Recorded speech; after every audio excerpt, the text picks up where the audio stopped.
सारा सब्जेक्ट पढ़ना है प्रीलिम्स के लिए। इसमें रीजनिंग छूटा, उसको भी ऐड कर दीजिए तो काम बन जाए। तो इसमें केवल रीजनिंग छूट रहा है ना। जीके हो गया, जीएस हो गया, सिविल का हो गया, मैथ्स हो गया, इंग्लिश हो गया। तो आप इसमें जीएस को ऐड कर दीजिए और क्या बोलते हैं एप्टीट्यूड वाले पोर्शन को, तो एक कंप्लीट सिलेबस बन जाए। चलिए ठीक है, कोई बात नहीं भाई, भी 2-3 महीने की बात और है। 2 महीने की कहाँ, आज कितनी तारीख हो गई, 5 मई हो गया ना। हाँ तो 2 मंथ्स अभी और लगेगा। ठीक है, पेन तो चल रहा है ना, 2 मंथ्स और लगेगा। तब तक तो आपका प्रीलिम्स हो ही जाएगा। हाँ प्रीलिम्स के लिए, मेंस के लिए तभी तो आपको वेट करना होगा। मेंस तो आप चलिए सितंबर अक्टूबर लेकर चलिए। मैनेज कैसे करें पेपर को, मैनेज कैसे करें? हाँ, by going to commission and telling them to give me your prelims paper, है ना, so that we can manage and we can qualify the exam. ठीक है भाई। नहीं, मेरे होने से मुमकिन है, तुम्हारे होने से मुमकिन होगा भाई, मुझे थोड़ी क्वालिफाई कराना है। प्रीलिम्स सिलेबस, अभी तो कमीशन ही बता पाएंगे प्रीलिम्स सिलेबस, हम लोग कैसे बता सकते हैं? भाई आपको एक बार नहीं, मैंने मल्टीपल पास बताया हुआ है कि जो पढ़ाई ये आपका काम है, जो स्टडी है आपका काम है, तो इस काम को आपको पूरी ऑनेस्टी के साथ करना है। अगर हम ये मान चलेंगे यार बड़ा मुश्किल से पढ़ना पड़ रहा है, कैसे किया जाए, तो ये और हेक्टिक होता चला जाएगा, मतलब ये बर्डन और बढ़ता चला जाएगा। तो आपको लगेगा कि नहीं क्लास छोड़ी दो, नहीं करना है। तो अगली बार ट्राई किया जाएगा। और ये सोच ले कि नहीं इसी बार करना है, तो फिर तो कुछ भी हो जाए वो आप क्वालिफाई करके ही जाएंगे। फिर कुछ भी हो जाए क्वालिफाई तो आप करके ही जाएंगे।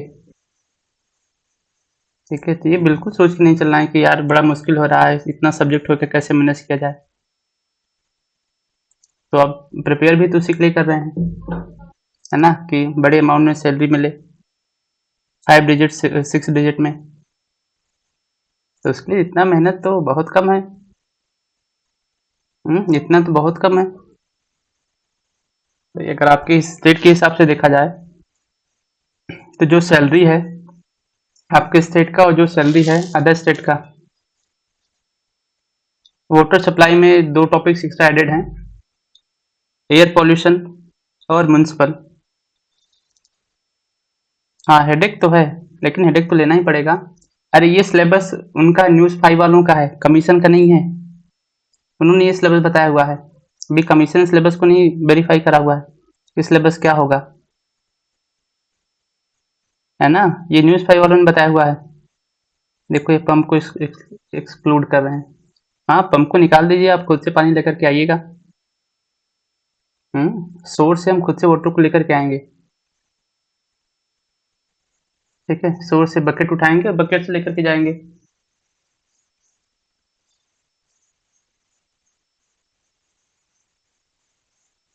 तो ये आप लोग कैसे डिसाइड कर लेते हैं कि पंप को पढ़ना है नहीं पढ़ना है? अगर आप इंपॉर्टेंट टॉपिक को छोड़ के चले जाएंगे तो कैसे काम बनेगा?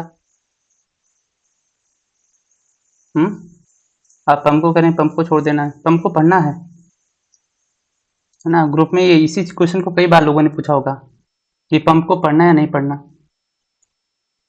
भाई बिल्कुल नहीं सोचना, पंप को आपको पढ़ना ही पढ़ना है ना, पंप को पढ़ना ही पढ़ना, क्वेश्चन पे आते हैं। ठीक है, चलिए तो देखा जाता है यहाँ से सिलेबस की हम लोग बात करते हैं। तो मेंस में अकेले सब्जेक्ट से आप लेकर चलिए, है ना, एनवायरमेंटल इंजीनियरिंग में एई के लिए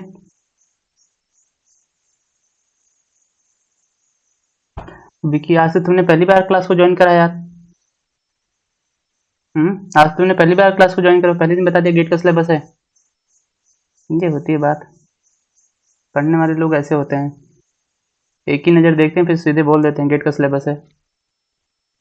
अच्छा ईएस का क्यों नहीं बताया, ईएस का क्या इससे कम है?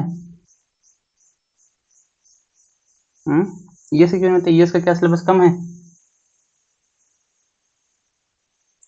चलिए ठीक है, देखते हैं यहाँ से। तो अगर हम लोग बात करें यहाँ से, जैसे इससे ज़्यादा है ओके, इससे ज़्यादा है, हाँ एक टॉपिक स्टार्ट हो जाएगा वहाँ पे। चलिए ठीक है, तो अगर हम लोग बात करें ए को मेंस को लेकर के, है ना, तो मेंस आप ये मान चलिए कि केवल इस सब्जेक्ट से अभी के पैटर्न को देखते हुए, है ना, क्योंकि सिलेबस अभी चेंज होना है नहीं, पेपर 2 में ये अकेले पूछा जाएगा, ठीक है, पेपर 2 में अकेले होगा, तो एई से एई में मेंस के लिए, है ना, चलिए थोड़ा पढ़ लेते हैं, अब बाद में मैसेज को देखा जाएगा। मेंस के लिए, है ना, मेंस के लिए अकेले इस सब्जेक्ट से 90 टू 100 मार्क्स आएगा। इस 90 टू 100 मार्क्स में आपको 75 टू 80 मार्क्स अटेम्प्ट करना होगा, ठीक है। तो एई में अकेले इस सब्जेक्ट से मेंस में 90 टू 100 मार्क्स के क्वेश्चंस मिलेंगे केवल एक सब्जेक्ट से, ठीक है, केवल एक सब्जेक्ट से, और 70 टू 80 मार्क्स आपको अटेम्प्ट करना होगा, 70 टू 80 मार्क्स आपको यहाँ से अटेम्प्ट करना होगा, क्योंकि इसका सिग्निफिकेंस बहुत ज़्यादा है। पेपर 2 में ये अकेले ही मेजर रोल प्ले करेगा। तो आपको लग रहा है कि इन्वायरमेंटल इंजीनियरिंग है, नहीं, इसको हम दो पार्ट में ब्रेक करते हैं, है ना, ये दो सब्जेक्ट का कॉम्बिनेशन अकेले ही, raw water and waste water, और वेस्ट वाटर में दो टॉपिक्स और ऐड हो गए हैं, दो टॉपिक और ऐड हो गए हैं, कौन से, एयर पोल्यूशन और म्युनिसिपल सॉलिड वेस्ट। ये तो मिल जाएगा ए वालों के लिए, है ना, ए वालों के लिए। जेई की बात की जाए तो अभी तो उनको पता है भाई उनका जो पेपर है वो हो गया है ऑब्जेक्टिव, तो उनको तो लिखने से वो बच गए हैं, है ना, लेकिन जेई वालों के लिए भी बहुत क्वेश्चन आएगा यहाँ से मेंस में। तो 300 मार्क्स का होना है ना, 300 मार्क्स का होना है, तो ये मान चलिए अगेन 50 टू 60 मार्क्स, या हो सकता है 70-80 भी इसी सब्जेक्ट से ही मिल जाए उनको, है ना, क्योंकि पूरे सब्जेक्ट को आप उठा के देखें तो इसका सिलेबस ही सबसे ज़्यादा वहाँ पर उनके हेडेड है, तो यहाँ से बहुत अच्छे खासे क्वेश्चन पूछे जाएंगे। तो 50-60 तो मिनिमम है, ये 80-90 भी हो सकता है, 100 क्वेश्चन भी आ जाए यहाँ से। जेई वालों के लिए मेंस तो बहुत मेजर रोल प्ले करेगा, तो हर एक टॉपिक को डिटेल में वो सब कुछ पढ़ के जाना है। जेई वाले बिल्कुल छोड़ ही नहीं सकते हैं, जेई वाले तो इसको बिल्कुल छोड़ ही नहीं सकते हैं, ठीक है। तो ए के लिए भी अच्छा खासा वेटेज है और जेई के लिए भी है मेंस में। अभी प्रीलिम्स का नहीं कह सकते हैं कुछ, है ना, प्रीलिम्स का नहीं कह सकते कुछ कि कितने मार्क्स का होगा ये, है ना, कि यहाँ से भी प्रीलिम्स में टेक्निकल आना है या नहीं आना, इसके बारे में कोई आइडिया नहीं है।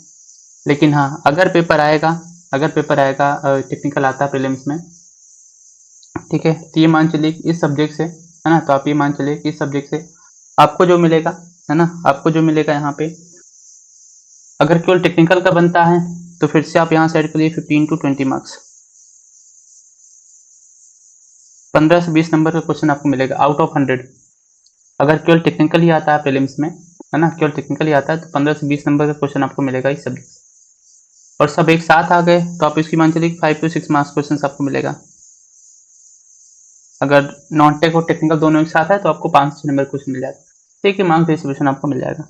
तो इसी के करस्पॉन्डिंग, इसी के साथ ऐसे आपको यहाँ से इसको देख के करना है, ठीक है।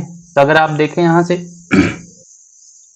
तो कितने का होना है यहाँ पे, पेपर 1 पेपर 2 मिला के कितना हो जाएगा यहाँ से, 300 नंबर, है ना, 300 नंबर, और अटेम्प्ट कितने करना है यहाँ पे, 75 मार्क्स, अटेम्प्ट कितना, 75 मार्क्स। इट मीन्स टोटल यहाँ से टेक्निकल का 25%, टोटल टेक्निकल का 25% केवल एक सब्जेक्ट से मिल रहा है आपको, और बहुत अच्छा करके गए, आउट ऑफ 300, आप आराम से यहाँ से 80 टू 90 मार्क्स ला सकते हैं, 80 टू 90 मार्क्स आराम से आप यहाँ से लगते हैं, कोई डिफिकल्ट प्रॉब्लम यहाँ से प्रॉब्लम नहीं होगा, आप आराम से इसको कर सकते हैं, आप आराम से इसको यहाँ से कर सकते हैं। इट मीन्स यहाँ से जो भी आपकी स्टडी होगी उसके अराउंड 20%, आपकी टोटल स्टडी का अराउंड 20% टाइम आपको यहाँ देना है ना, 20% आपको टाइम देना है। अगर आपने फॉर एग्जांपल मान लीजिए आपने यहाँ पे 6 मंथ प्रिपेयर करा हुआ है ना, 6 मंथ प्रिपेयर करा हुआ है, तो 6 मंथ का 20% आपको केवल इस सब्जेक्ट को देना है ना, बाकी जो रेस्ट ऑफ 80% बचेगा वो सारे सब्जेक्ट को देना है, लेकिन जो इसका 20% होगा, 25% होगा, केवल इसी सब्जेक्ट से देना है ना, तो 25% के आसपास केवल आपको एक सब्जेक्ट से देना है, तो वेटेज बहुत ज़्यादा होगा इसका।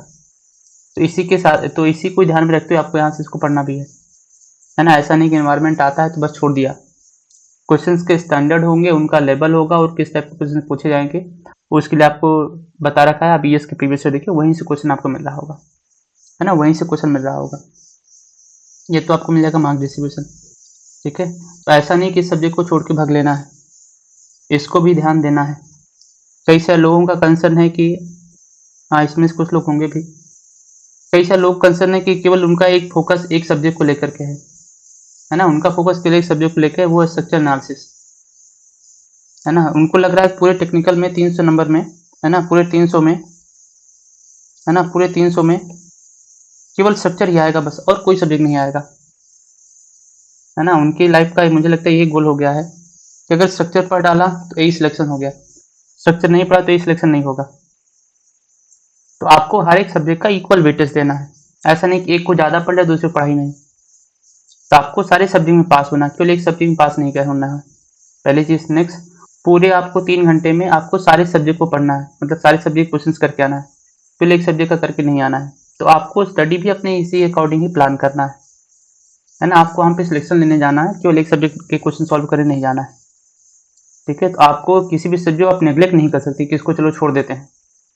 तो हर एक पोर्शन जो है 30 मार्क्स से पूछा जाएगा और उसी के हिसाब से उसको आपको पढ़ना है। ऐसा नहीं किसी को छोड़ दिया, यार ये तो आसान, इसको छोड़ देते, नहीं।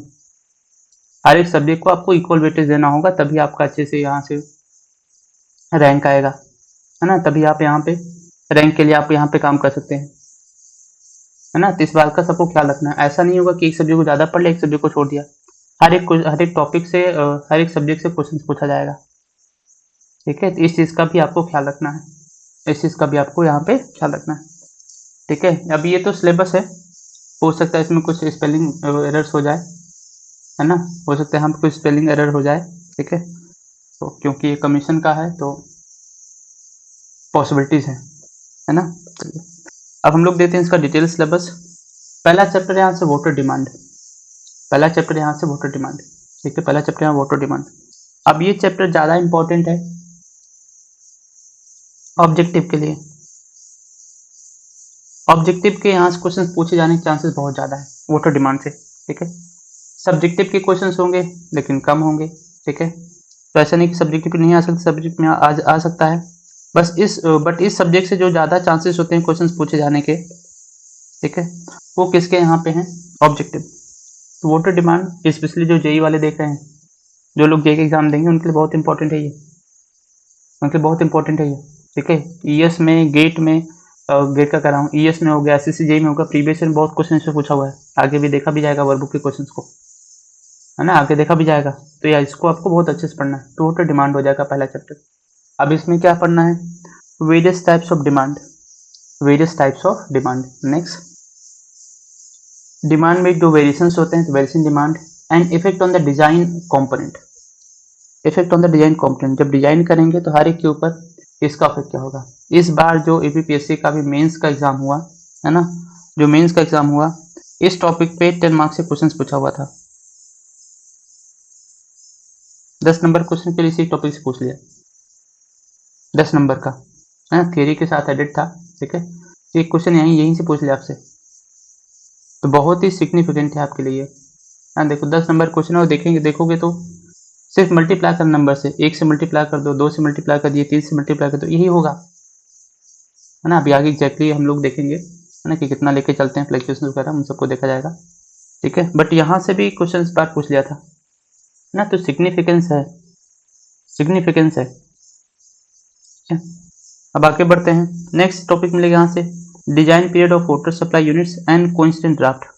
अब इसे क्वेश्चन पूछा जाता है, जो भी डिजाइन यूनिट्स होंगे, हाँ, जो भी कंपोनेंट होंगे किसके वाटर सप्लाई स्कीम के, फॉर एग्जांपल हो गया सोर्स ऑफ वाटर, तो उसकी डिजाइन लाइफ कितनी होती है, इसको लेकर क्वेश्चन बहुत पूछा जाता है, इसको लेकर क्वेश्चन बहुत पूछे जाते हैं ऑब्जेक्टिव में, है ना, कि 50 साल के डिजाइन करेंगे, फिर किस डिजाइन डिस्चार्ज के लिए उसको डिजाइन करते हैं, क्या मैक्सिमम डेली के लिए किया जाएगा या मैक्सिमम आर्ली के लिए किया जाएगा या एवरेज के लिए किया जाएगा, उन सबको आगे देखा जाएगा, है ना। तो इस टॉपिक से भी क्वेश्चन आपसे पूछे जाते हैं, है ना। नेक्स्ट देखा जाएगा पॉपुलेशन फोरकास्टिंग।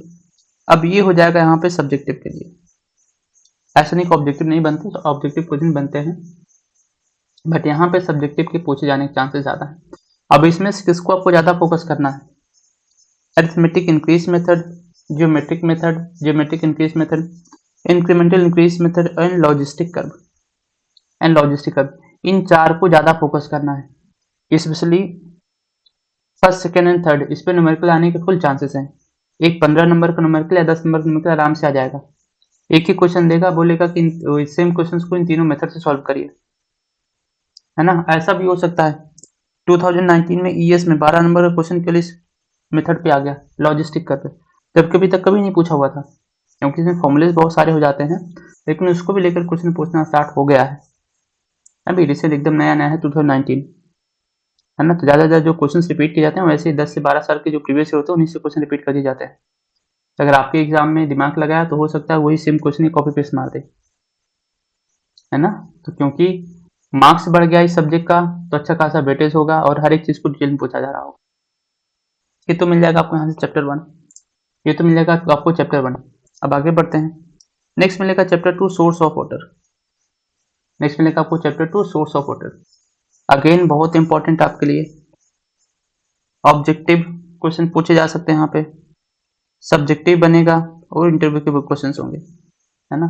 बट ये जो सब्जेक्ट है ज़्यादा सिग्निफिकेंस है यहाँ से सब्जेक्टिव क्वेश्चन पूछे जाने के, ज़्यादा चांसेस यहाँ पे सब्जेक्टिव क्वेश्चन पूछे जाने के। और देखिए इस बार आपका जो ईएस का एग्जाम, अभी ईएस कह रहा हूँ, जो भी आपका एपीपीसी ऑप्शनल पेपर हुआ, सीधे 15 नंबर का क्वेश्चन यहाँ से पूछा हुआ है ना, सीधे 15 नंबर क्वेश्चन पूछा हुआ है। ठीक है, तो टॉपिक छूटेगा नहीं और सब कुछ आपको पढ़ के जाना है। तो वहाँ का सिलेबस और ये सिलेबस पूरा सेम ही है ना, ये पूरा आपको सेम ही है। तो आपको यहाँ से इसको अच्छे से पढ़ के जाना होगा। ठीक है, तो यहाँ से 15 नंबर क्वेश्चन पूछा हुआ था। अब इसमें आपको पढ़ना क्या है, इंट्रोडक्शन पार्ट हो जाएगा। Next various surface source and सब सरफेस सोर्स ऑफ वाटर। अब आपके पास कौन कौन सा सरफेस सोर्स है, कौन कौन सा सब सरफेस सोर्स है, उस पर हमको डिटेल्स पढ़ना होगा। ठीक है, उसके बाद देखा जाएगा यील्ड ऑफ ओपन वेल्स। अब यील्ड ऑफ ओपन वेल्स, है ना, ओपन वेल्स यहाँ पे कन्फाइंड अनकन्फाइंड लिख दिया है ना। ठीक है, जबकि यहाँ पे लिखना है यील्ड ऑफ ओपन वेल्स में हो जाएगा पंपिंग टेस्ट,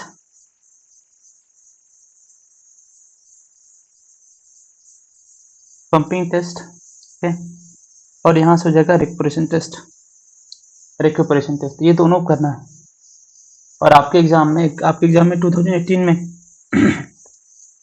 रिक्यूपरेशन टेस्ट पे न्यूमेरिकल पूछ लिया। आपके एग्जाम में 2018 में रिक्यूपरेशन टेस्ट पे ही 8 नंबर का न्यूमेरिकल पूछ लिया, है ना। तो कुछ छोड़ना नहीं, इस पे क्वेश्चन पूछे जाते हैं। नेक्स्ट पढ़ा जाएगा ट्यूबवेल्स क्या होते हैं और कितने टाइप के ट्यूबवेल्स होते हैं। नेक्स्ट फिर ट्यूबवेल्स में जब जैसे यहाँ देखा यील्ड ऑफ ओपन वेल्स, जैसे आपको मिलता है यील्ड ऑफ ट्यूबवेल्स, ये भी आपको पढ़ना है। यील्ड ऑफ ट्यूबवेल्स, इसमें आपको मिल जाएगा कन्फाइंड और अनकन्फाइंड। इसमें आपको 2 थियरीज मिलते हैं, पहले मिलते हैं डुपिट्स, दूसरा मिलेगा आपको यहाँ पे थीम्स। दूसरा मिलेगा थीम्स, मीन्स डुपिट्स थ्योरी भी आपको पढ़ना और थीम्स थ्योरी भी पढ़ना, दोनों आपको पढ़ना है यहाँ से, दोनों आपको पढ़ना है। और डेरिवेशन भी करना है। अब इस बार जो क्वेश्चन आया यहाँ पे 15 मार्क्स का, 15 मार्क्स का, उसमें डेरिवेशन भी पूछा हुआ है ना। तो ये नहीं कि छोड़ के चले गए, डेरिवेशन को छोड़ के चले जाते हैं, केवल न्यूमेरिकल से कर लेंगे, नहीं, क्योंकि यही सेम टॉपिक आपको पंपिंग टेस्ट कहाँ पे मिलता है, सॉइल में। सेम पंपिंग टेस्ट आपको कहाँ मिल जाता है, आप देखेंगे सेम पंपिंग टेस्ट आपको मिलेगा हाइड्रोलॉजी वाले पोर्शन में, है ना। तो ये कई जगह टॉपिक कॉमन होता है, तो ऐसा नहीं कि इसको आप छोड़ के चले गए। आपको क्वेश्चन से यहाँ से इसको पढ़ करके जाना है ना, इस टॉपिक को तो देख के जाना है, डेरिवेशन भी करना है। ठीक है, ये आपको यहाँ से डेरिवेशन भी करना है। ठीक है, तो चैप्टर 2 हो जाएगा ये। चैप्टर 3 वेरी इंपॉर्टेंट, इसको तो फिर भाई इसका तो आप ले दे सकते हैं 5 स्टार, है ना। ऑब्जेक्टिव मिलेगा यहाँ पे सब्जेक्टिव प्लस इंटरव्यू। और यहाँ पे जो भी आप देखेंगे आपके एग्जाम में कर रहा हूँ, आपके एग्जाम में साथ साथ जो सेंट्रल गवर्नमेंट एग्जाम्स होते हैं, है ना, उसमें भी कई बार कोड की वैल्यूज को लिख दिया, फिर पूछा बताओ कौन किसके आप ट्रीटमेंट करेंगे, किस से नहीं करेंगे, कौन कौन पोटेंशियल लिमिट्स को एक्सीड कर रहा है, कौन कौन से नहीं कर रहा है, ऐसे तक क्वेश्चन पूछा हुआ है। इट मीन्स यहाँ पे जो भी आप पढ़ रहे होंगे क्वालिटी कैरेक्टरिस्टिक्स ऑफ वाटर या फिर क्वालिटी पैरामीटर्स ऑफ वाटर, इसके लिए जो कोड यूज होता है that code is IS 10500 2012। Latest amendment आपको 2021 मिल जाएगा, लेटेस्ट अमेंडमेंट आपको 2021 का मिल जाएगा। ठीक है, इस कोड को अच्छे से पढ़ना है ना, इस कोड को अच्छे से पढ़ना है। कोड में क्या क्या लिखा है वो चीज़ आपको नोन होना है। जो भी हम यहाँ पे हम लोग पैरामीटर्स को पढ़ेंगे उस चीज़ को आपको नोन होना है। ऐसा नहीं कि उसको छोड़ के चल दिए कि भाई जो कोड है हमें कोड में से मतलब ही नहीं है ना। अभी जब इंटरव्यू चल रहा था इनका लैब असिस्टेंट वालों का, लैब असिस्टेंट कर रहा हूँ, सॉरी इंस्पेक्टर वालों का, तो एक ने कहा कि his favourite subject is environmental engineering, है ना। लेकिन फिर उनसे पूछा कि भाई बताइए क्वालिटी पैरामीटर कोड कौन सा यूज करते हैं, तो उनको कोड का नाम नहीं आया, तो कोड का नाम उनको नहीं आता, है ना, उनको कोड का नाम नहीं पता था। तो आपको ये कोड भी नोन होना है, और इसमें लिखा क्या ये भी आपको पता होना चाहिए, इसमें लिखा क्या ये भी चीज़ आपको नोन होना चाहिए, है ना। तो आपको कोड को भी ध्यान देना है। ठीक है, इसमें आपको मिल जाएगा 3, पहला मिल जाएगा फिजिकल ऑटो क्वालिटी पैरामीटर्स। इसमें क्या क्या पढ़ना है, suspended solid, stability, colour, taste and odour and temperature. ठीक है, आपको यहाँ 5 पैरामीटर्स पढ़ना है। इसमें स्टेबिलिटी सबसे इंपॉर्टेंट होगा, स्टेबिलिटी पे क्वेश्चन बहुत पूछे जाते हैं, है ना। टेस्ट एंड ऑर्डर पे ऑब्जेक्टिव क्वेश्चन बनता है डाइल्यूशन फैक्टर को लेकर या डाइल्यूशन रेशियो को लेकर के। ठीक है, कलर्स को मेजर करने के लिए कौन कौन से डिवाइसेस यूज करते हैं, टेम्परेचर मेजर करने के लिए कौन कौन डिवाइसेस यूज करते हैं, ये सभी क्वेश्चन आपसे पूछे जाते हैं, ये सभी क्वेश्चन पूछ जाते हैं। तो इस पर ऑब्जेक्टिव बनेगा, सब्जेक्टिव भी लिखने को आता है, और प्रीवियस ईयर में लिखने को आया भी है, प्रीवियस ईयर में लिखने को आया भी है। नेक्स्ट मिल जाएगा यहाँ से केमिकल ऑटो क्वालिटी पैरामीटर्स। अब केमिकल ऑटो क्वालिटी पैरामीटर्स में क्या क्या मिल जाएगा आपको यहाँ से, dissolved solids, alkalinity, pH, hardness, fluoride, fluoride and metals, nitrogen हो गया। ठीक है, नाइट्रोजन हो गया। यहाँ पे कुछ गैसेस भी आपको मिल जाएंगे, है ना। मेटल में toxic and non toxic metals मिल जाएगा। ठीक है, toxic and non toxic metals मिल जाएगा। इस कंप्लीट पैरामीटर्स को देखता हूँ मैं यहाँ पे, किसमें, केमिकल ऑटो क्वालिटी पैरामीटर्स। इसमें से कुछ टॉपिक बहुत इंपॉर्टेंट होंगे, स्पेशली हार्डनेस और अल्कैनिटी, हार्डनेस अल्कैनिटी, ये आपके लिए ज़्यादा इंपॉर्टेंट होंगे, ये आपके लिए ज़्यादा इंपॉर्टेंट होंगे। ये मिल जाएगा यहाँ से chemical auto quality parameters. Next देखना हमें यहाँ से biological auto quality parameters, membrane filter इसमें करना है। ठीक है, और यहाँ से एमपीएन टेस्ट करना है, मोस्ट प्रोबेबल नंबर टेस्ट। ठीक है, most probable number test. Main focus किसको करना है यहाँ पे, मेम्ब्रेन फिल्टर को, मेन किसको करना है यहाँ से, मेम्ब्रेन फिल्टर टेक्निक्स को। ठीक है, एमपीएन टेस्ट ऑब्सोलीट हो गया तो इसको नहीं करना हमें, लेकिन हमें इसको ज़्यादा फोकस करना है, मेम्ब्रेन फिल्टर टेक्निक्स को। अच्छा, यहाँ पर जो टॉपिक मेंशन नहीं है वो है पंप, आपको पंप ही पढ़ना है। अभी कोई पूछ रहा था पंप, तो पंप क्या होता है ये देखना, कितने टाइप्स के पंप होते हैं, है ना। आपने सुना होगा हैंड पंप, है ना, हैंड पंप तो सबको पता होगा, हैंड पंप तो सभी को पता होगा, हैंड पंप तो सभी को पता होगा। एनीवन, हैंड पंप क्या आप सबको पता है। ठीक है, हैंड पंप में हम कौन सा पंप यूज करते हैं, हैंड पंप में हम पंप कौन सा यूज करते हैं, हैंड पंप में हम पंप कौन सा यूज करते हैं। अब ये क्वेश्चन एक बार नहीं कई बार ऑब्जेक्टिव में पूछा गया है, ये क्वेश्चन एक बार नहीं कई बार ऑब्जेक्टिव में पूछा गया है। नहीं भी सिलेबस का पार्ट होगा तो भी पूछ लेगा, क्योंकि आपको एक जगह से दूसरे को वाटर को तो ट्रांसपोर्ट करना ही है, और ट्रांसपोर्ट करने की किसकी रिक्वायरमेंट होगी, पाइप और पंप की रिक्वायरमेंट होगी, है ना। तो कौन सा यूज करते हैं यहाँ से, रेसिप्रोकेटिंग पंप। ठीक है, रेसिप्रोकेटिंग पंप ऑब्जेक्टिव में से बहुत पूछे गए, ऑब्जेक्टिव में से टॉपिक बहुत पूछे गए हैं। ठीक है, तो अगर हम ये सोच लें कि नहीं इसको छोड़ देते हैं, इसको छोड़ देते हैं, इसको छोड़ देते हैं, तब तो फिर आप ये समझ लीजिए कि आप जानबूझ के चीज़ों को आप कह रहे हैं कि भाई आपको सिलेक्शन नहीं लेना है ना। ये चीज़ आप जानबूझ के कह रहे हैं, क्योंकि ये सभी क्वेश्चन पूछे गए हैं बहुत बार, है ना। एक वैसे भी होता है कई बार जब हम पढ़ रहे होते हैं, एक होता है कि सिलेबस का पार्ट नहीं है लेकिन ये क्वेश्चन रिपीट बहुत हुआ है, तो आप एक नज़र उस पर भी दौड़ा लेते हैं कि भाई बार बार पूछा गया, बार बार पूछा गया, हो सकता है हमारे यहाँ पूछ ले तो, है ना, हो सकता है मान ली पूछ ले तो। जो मोस्ट प्रोबेबल होते हैं जिनकी फ्रिक्वेंसी ज़्यादा होती है कि बार बार क्वेश्चन पूछे गए, उनका भी आपको ध्यान रखना होता है। तो सिलेबस का पार्ट नहीं होते हुए भी आपको करना है ना। पंप को आपको करना होगा, टाइप्स ऑफ पंप करना होगा, फिर पंप की कैपेसिटी, कैपेसिटी ऑफ पंप कैसे पता करते हैं, इफिशियंसी ऑफ पंप, और यहाँ से इकोनॉमिकल डायमीटर ऑफ पंप, इसको भी आपको करना होगा। इकोनॉमिकल डायमीटर पंप, इसको भी आपको करना होगा। ये कंप्लीट आपको मिल जाएगा, ये कंप्लीट आपको यहाँ सिलेबस हो जाएगा इसका चैप्टर 2 का, ठीक है। फिर इसके आगे देखा जाएगा यहाँ से chapter 4 treatment of water, treatment of water. अब ये सब्जेक्ट आपके लिए इंपॉर्टेंट रहेगा, फिर से ऑब्जेक्टिव हो गया, सब्जेक्टिव हो गया प्लस इंटरव्यू, है ना। और यहाँ से पे कर चलिए एटलीस्ट इस चैप्टर से 20 मार्क्स के क्वेश्चन तो आपको मिलना ही मिलना है मेंस में। मेंस में 20 नंबर का यहाँ से क्वेश्चन आना ही आना है। हो सकता है एक न्यूमेरिकल आ जाए, एक थ्योरी आ जाए, हो सकता है 2 के 2 न्यूमेरिकल्स ही आ जाए, हो सकता है 10-10 नंबर के क्वेश्चन पूछे तो 8 मार्क्स का न्यूमेरिकल और 2 मार्क्स की थ्योरी। ऐसे भी क्वेश्चन अभी पूछे जा रहे हैं, है ना। क्वेश्चन भी ऐसे पूछे जा रहे हैं कि 2 नंबर की थ्योरी ऐड कर दिया, 3 नंबर की, और एक छोटा सा न्यूमेरिकल ऐड कर दिया। इस बार अभी जो इसका मेंस का पेपर है उसमें ऐसे क्वेश्चन बहुत पूछे गए, उसमें ऐसे क्वेश्चन बहुत पूछे गए, इसका भी आपको ख्याल रखना होगा। अब ट्रीटमेंट ऑफ वाटर में एक भी टॉपिक को छोड़ना नहीं, सब पढ़ के चलना है। प्री ट्रीटमेंट हो जाएगा यहाँ पे, है ना, प्री ट्रीटमेंट आपको करना है, ठीक है। फिर इसमें आपको पढ़ना है screening, micro strainer, pre chlorination, aeration, various types of aerator, various types of aerator, इसको किया जाएगा। नेक्स्ट टॉपिक देखा जाएगा यहाँ पे सेडिमेंटेशन, सेडिमेंटेशन में देखा जाएगा types of classification of sedimentation, theory of sedimentation and types of sedimentation tank, types of sedimentation tank. यहाँ से इस बार देखिए भी क्वेश्चन पूछा था मेंस में, और यहाँ से क्वेश्चन रिपीट होते रहते हैं, यहाँ से क्वेश्चन रिपीट होते रहते हैं, इस चीज़ का भी आपको ख्याल रखना। नेक्स्ट मिल जाएगा यहाँ से, नेक्स्ट टॉपिक हो जाएगा सेडिमेंटेशन विद कोगुलेशन। अगेन आपके लिए बहुत इंपॉर्टेंट है ये, ठीक है। क्वेश्चन यहाँ से पूछे जाते रहते हैं, फिर से प्रीलिम्स में, मेंस में। इस पे मिक्सिंग डिवाइस हो गया, है ना, मिक्सिंग डिवाइस हो गया, इस पे क्वेश्चन बहुत पूछा जाता है मेंस को लेकर के।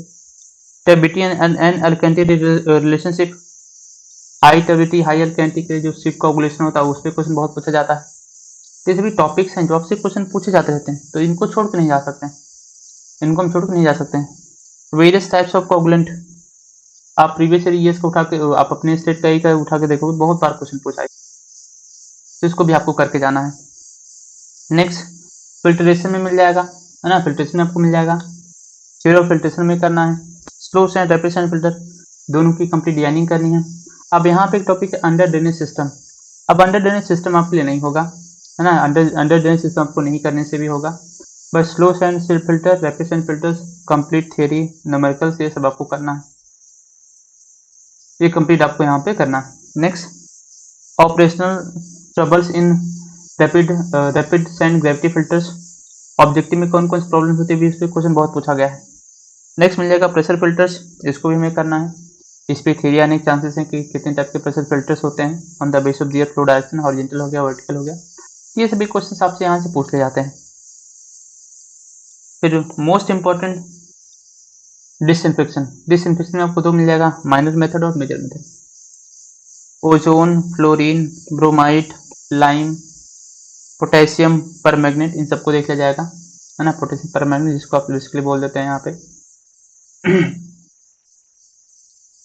जो आप यूज कर लेते हैं किस लिए यहाँ पे फॉर द, आप बोल सकते हैं इसको यहाँ से for the treatment, for the water treatment in wells, है ना, जो ओपन वेल्स होते हैं विलेज एरियाज में, वहाँ पे हम किसको यूज कर लेते हैं, ट्रीटमेंट विद केमिनोफोर, है ना, पोटेशियम परमैंगनेट के लिए को यूज कर लेते हैं। फिर major method of disinfection, chlorination, बहुत इंपॉर्टेंट आपके लिए।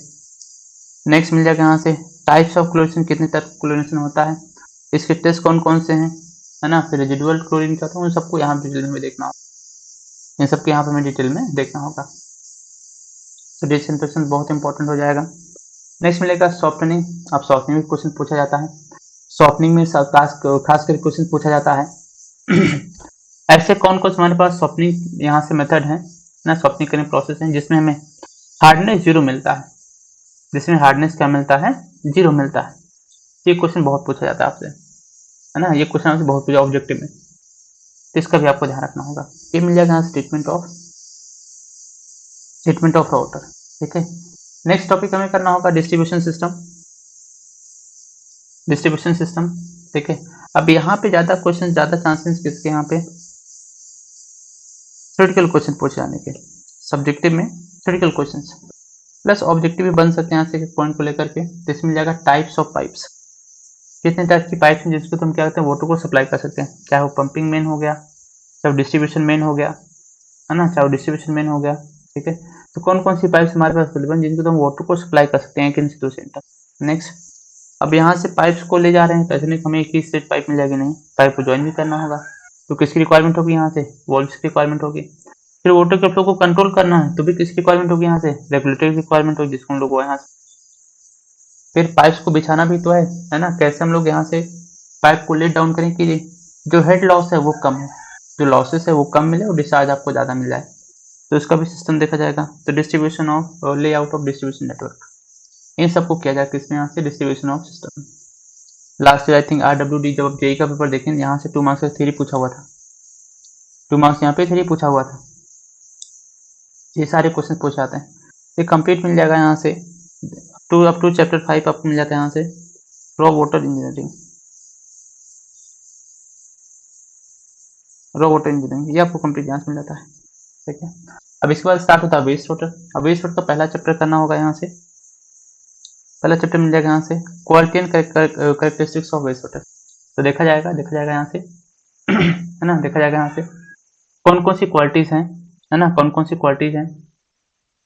ठीक है, नेक्स्ट देखा जाएगा यहाँ से, नेक्स्ट हम लोग देखेंगे यहाँ से सोर्स क्या है, जो वेस्ट वाटर जनरेट हो रहा है उसका सोर्स क्या है ना, उसके सोर्स क्या है। तो इंट्रोडक्शन पार्ट में ये देख रहे हैं हम लोग कि वेस्ट वाटर होता क्या है, कहाँ से प्रोड्यूस हो रहा है ना, कहाँ से प्रोड्यूस हो रहा है, इन सारे टॉपिक्स को हम लोग देख रहे होंगे। ठीक है, इन सारे टॉपिक्स देखेंगे। फिर देखा जाएगा इसकी प्रॉपर्टीज को, इसकी प्रॉपर्टीज को डिस्कस किया जाएगा। अब प्रॉपर्टीज में क्या मिल जाएगा यहाँ पे, प्रॉपर्टीज में मिल जाएगा सेम फिजिकल प्रॉपर्टीज, मिल जाएगा यहाँ पे फिजिकल प्रॉपर्टीज। ठीक है, फिजिकल प्रॉपर्टीज बाद आपको यहाँ से मिलेगा केमिकल प्रॉपर्टीज। तो फिजिकल प्रॉपर्टीज तो ऑलमोस्ट क्या मिलेगा आपको, सेम मिल जाएगा। ठीक है, फिजिकल प्रॉपर्टीज आपको क्या क्या मिल जाएगा यहाँ पे, पूरा सेम मिल जाएगा। क्या मिल जाएगा यहाँ पे, पूरा सेम मिल जाएगा। ठीक है, chemical properties, physical properties same होगा जो वाटर का होगा, है ना, जो भी आपको 5 प्रॉपर्टीज मिलती हैं।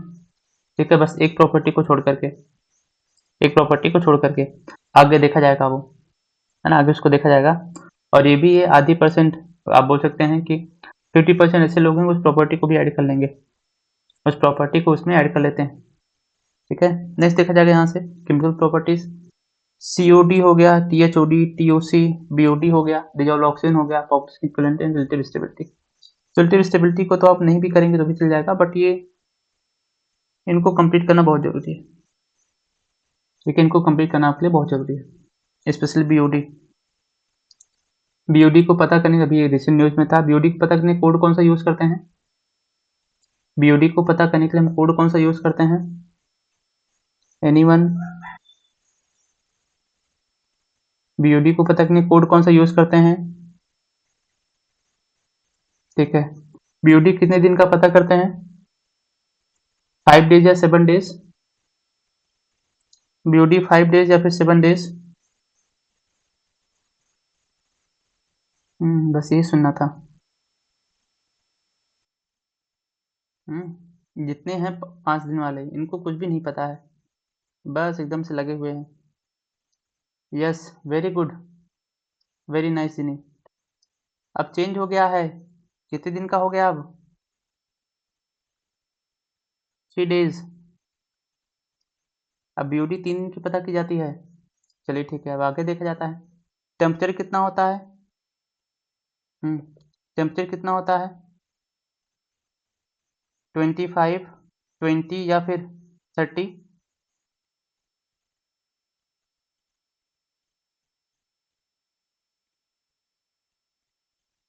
और कोई टेम्परेचर कितना होता है, 25, 20 या फिर 30, किस टेम्परेचर पता करते हैं BOD को।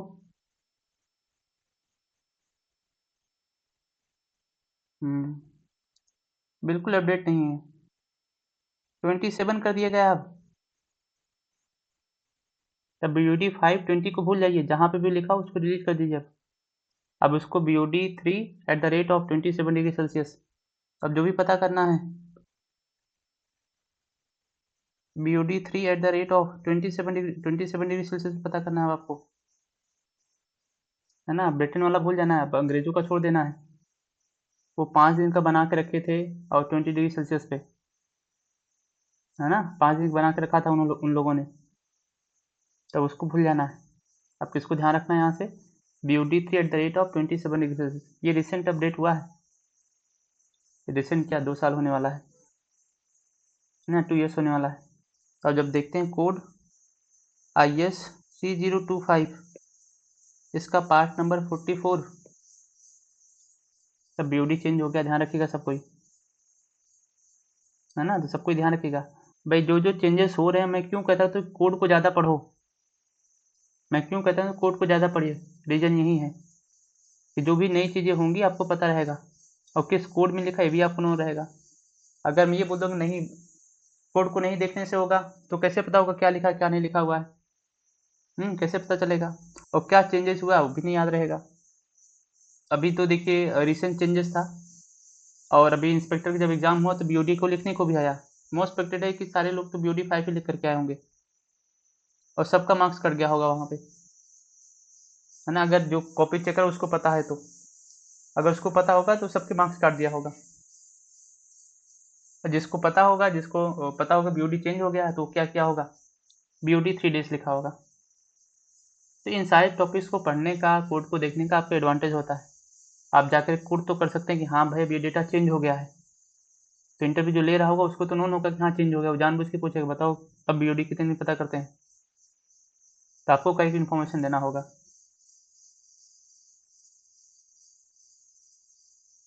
नहीं नहीं, अब चेंज इतनी देर में क्या बता रहा हूँ, अब BOD चेंज हो गया है, अब 5 days नहीं पता करते हैं, 3 days 27 डिग्री सेल्सियस।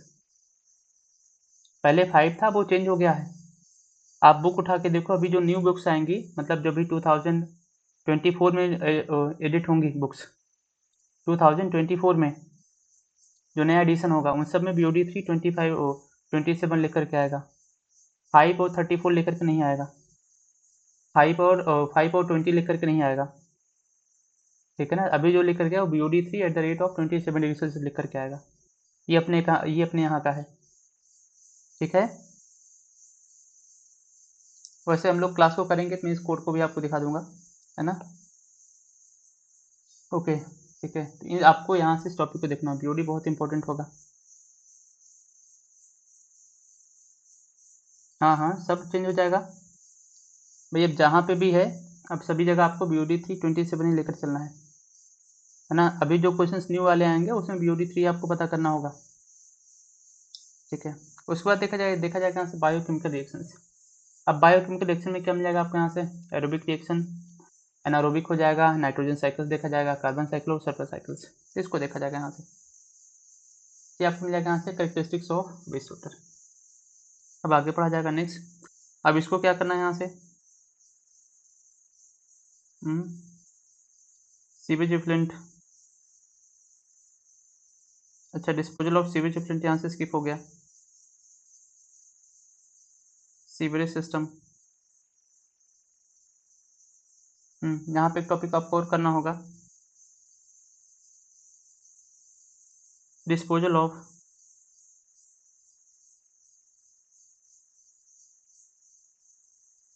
सीवेज इफ्लेंट, इसको भी आपको करना होगा यहाँ से, ठीक है। इसको भी देखना होगा यहाँ से, तो इसको देखा जाएगा। यहाँ से ज़्यादातर जो चांसेस हैं वो क्वेश्चन यहाँ पे मेंस में पूछे जाने के चांसेस हैं, तो यहाँ पे मेंस में क्वेश्चन पूछे जाने के चांसेस बढ़ जाते हैं। डिस्पोजल ऑफ सीवेज इफ्लेंट मिल जाएगा कि हम सीवेज को कहाँ डिस्पोज करते हैं, अब चाहे वो रिवर को, चाहे वो किसी डायल्यूशन वाले प्रोसेस को लेकर को, या फिर डिस्पोजल ओवर द लैंड हो जाए, ठीक है। तो इसको भी आपको करना होगा। नहीं, देखा जाएगा design of sewer and sewerage system. अब जेई वालों के लिए तो ये मान चलिए कि उनकी इंजीनियरिंग का 10 से 15% तक के लिए एक ही चैप्टर होगा ये, है ना। तो बहुत इंपॉर्टेंट, ऑब्जेक्टिव के लिए भी, सब्जेक्टिव के लिए भी, और इंटरव्यू के लिए भी बहुत कुछ पूछा जाता है यहाँ से। अभी जो रिसेंट पेपर हो उसमें भी इस टॉपिक पे क्वेश्चन पूछे गए थे, तो यहाँ से क्वेश्चन छोड़ता नहीं है, पूछता जरूर है वो, design of sewers and sewerage system से, ठीक है। तो यहाँ देखा जाएगा introduction part, types of collection system, फिर देखा जाएगा यहाँ से hydraulic characteristics of circular sewer running partially full, सब जब यहाँ से पार्शियली फ्लो के यहाँ से फ्लो कर रहे हैं। फिर देखा जाएगा shield expression for the self changing velocity, इसको भी देखा जाएगा यहाँ से। नेक्स्ट देखा जाएगा यहाँ से sewer appurtenances, manholes, drop manholes, catch basin, flushing, inverted siphon, grease and oil traps, इसको आपको कंप्लीट करना होगा, काफ़ी इंपॉर्टेंट चैप्टर्स होगा। फिर जैसे हमने देखा ट्रीटमेंट ऑफ रॉ वाटर, है ना, एक क्वेश्चन मिलना ही मिलना है वहाँ से, दो क्वेश्चन मिलना ही मिलना है वहाँ से। सेम चीज ट्रीटमेंट ऑफ वेस्ट वाटर, तो यहाँ से भी आप ये मान चलिए कि 20 मार्क्स का क्वेश्चन तो आना ही आना है। हो सकता है दोनों नंबर का हो जाए, हो सकता है यहाँ पे एक 3 नंबर का, बट 20 नंबर क्वेश्चन तो यहाँ से मिलना ही मिलना है ना, यहाँ से तो क्वेश्चन आपको मिलना ही मिलना है, और इसको कंप्लीट करके जाना है, कोई टॉपिक्स में छोड़ना नहीं, कंप्लीट आपको करके जाना है। देखा जाएगा इंट्रोडक्शन वाला पार्ट, देखिए कौन कौन हमारे पास सिस्टम है। फिर टीचिंग मेथड आ जाएगा, प्राइमरी, सेकेंडरी और टर्सरी, इन्हीं तीनों को एकदम कंप्लीट करके जाना है। Primary treatment process, second treatment process जिसको 2 डिग्री बोल देते हैं, और नेक्स्ट मिल जाएगा 3 डिग्री जिसको टर्सरी ट्रीटमेंट बोला जाता है। प्राइमरी में आपको कंप्लीट मिल जाएगा screening, grid, डेटिटस and skimming tank हो जाएगा, पीएसटी हो जाएगा, ये कंप्लीट आपको करके जाना। फिर देखना आपको यहाँ से सेकेंडरी ट्रीटमेंट, फिर आपको देखना यहाँ पे सेकेंडरी ट्रीटमेंट प्लांट, इसको कंप्लीट करना होगा। फिर देखा जाएगा यहाँ से अटैच्ड कल्चर और सस्पेंडेड, जिसको हम बोल देते हैं अटैच ग्रोथ सिस्टम। फिर देखा जाएगा यहाँ पे, फिर देखा जाएगा यहाँ सस्पेंडेड ग्रोथ सिस्टम। और इस बार जो एग्जाम हुआ आपका अभी, इसका पीपीएससी वाला जो मेंस का पेपर हुआ है ना, जो मेंस का पेपर हुआ, ठीक है, वहाँ पे जो क्वेश्चन पूछा वो ट्रिकलिंग फिल्टर से क्वेश्चन पूछ लिया, टू फाइंड द एफिशिएंसी है ना, कि एफिशिएंसी को पता करने के लिए, ठीक है, एफिशिएंसी को पता करने के लिए यहीं से क्वेश्चन पूछ लिया उन्होंने, है ना, यहीं से क्वेश्चन पूछ लिया। तो क्वेश्चन यहाँ से हर एक टॉपिक से पूछे जा रहे हैं, है ना, ऐसा नहीं कि इनको छोड़ करके चलने से हमारा काम हो जाएगा, नहीं, आपको पढ़ना ही पड़ेगा, है ना, आपको करना ही है, और क्वेश्चन पूछे जा रहे हैं, ठीक है, प्रीवियस ईयर में भी, ठीक है, प्रीवियस ईयर में भी, और इस बार अभी जो एग्जाम्स हो रहे हैं उसमें भी क्वेश्चन पूछे जा रहे हैं, ठीक है, तो इन सारे टॉपिक्स को आपको करना ही करना है ना।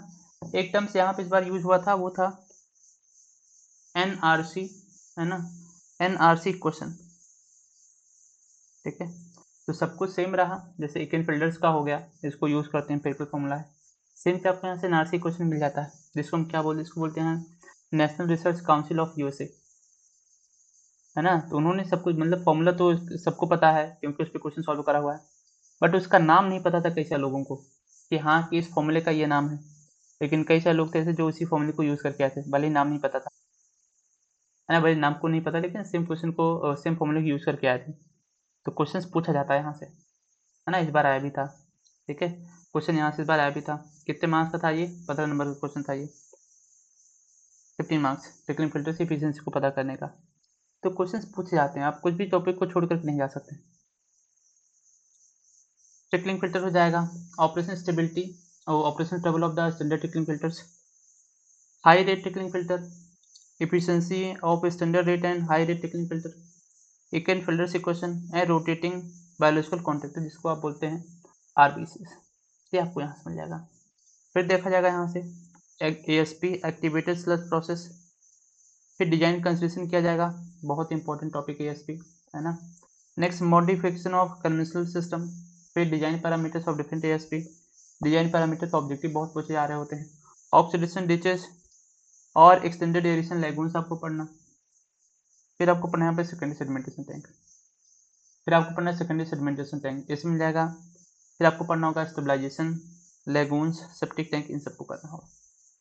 फिर इसके बाद देखा जाएगा यहाँ पे digestion and disposal of the primary and secondary sludge, digestion and disposal of the primary and secondary sludge, क्या मिल जाएगा यहाँ से, primary sludge, primary treatment process, sludge thickeners, sludge digestion tank, aerobic and anaerobic digestion, stages of sludge digestion, factors affecting sludge digestion, ये जितने भी topics लिखे हैं सब्जेक्टिव के लिए बहुत इंपॉर्टेंट है, थ्योरी लिखने में बहुत आता है, इसमें थ्योरी लिखने में बहुत आता है। फिर एक लास्ट टॉपिक देखा जाएगा इस चैप्टर का, वो हो जाएगा anaerobic, high rate anaerobic system, जिसमें एसी मिल जाएगा यहाँ पे, फिर एनारोबिक फिल्टर्स मिल जाएगा एएफ, ठीक है, फिर यहाँ से AFF मिल जाएगा, रिएक्टर्स हो जाएगा। नेक्स्ट मिल जाएगा फ्लूइडाइज्ड बेड हो जाएगा, फिर UASBR बेड रिएक्टर हो जाएगा। ठीक है, अपफ्लो एनारोबिक स्लज ब्लैंकेट रिएक्टर। अब इसमें से आपको केवल इस एक टॉपिक को करना है, UASBR upflow anaerobic sludge blanket reactor. इसमें आपको एक टॉपिक को करना है, यहाँ से क्वेश्चन पूछा जा सकता है। वैसे इसको आप इस कंप्लीट टॉपिक को स्किप भी कर देंगे तो भी कोई फर्क नहीं पड़ेगा, क्योंकि यहाँ से क्वेश्चन पूछने की टेंडेंसी बहुत कम है प्रीवियस ईयर में, है ना। इसमें से जो क्वेश्चन पूछा गया है वो इस टॉपिक को कवर किया हुआ है ना, UASBR। ठीक है, नेक्स्ट यहाँ से मिलेगा चैप्टर नंबर 9, है ना। चैप्टर नंबर 9 देखा जाएगा, वो हो जाएगा यहाँ से म्युनिसिपल सॉलिड वेस्ट हो जाएगा। म्युनिसिपल सॉलिड वेस्ट क्या हो जाएगा यहाँ से, अब कितने टाइप के सॉलिड वेस्ट होते हैं, पहली चीज़। नेक्स्ट, इनको हम डिस्पोज कहाँ कहाँ पे कर सकते हैं, या हमारे पास कौन से प्रोसेस हैं। तो सैनिटरी लैंड फिलिंग मेथड हो जाएगा, पल्वराइजेशन हो जाएगा, कंपोस्टिंग, इंसिनरेशन और थर्मल पाइलोसिस, ये आपको मिल जाएगा यहाँ से। तो म्युनिसिपल सॉलिड वेस्ट, तो यहाँ पे जो क्वेश्चन हैं वो सब्जेक्टिव में आने के चांसेस ज़्यादा हैं कि थ्योरी लिखने को आ गया कि कौन कौन से मेथड है हमारे पास म्युनिसिपल सॉलिड वेस्ट के, है ना। यहाँ पे थ्योरी लिखने के चांसेस ज़्यादा हैं कि यहाँ से थ्योरी लिखने को आ जाए।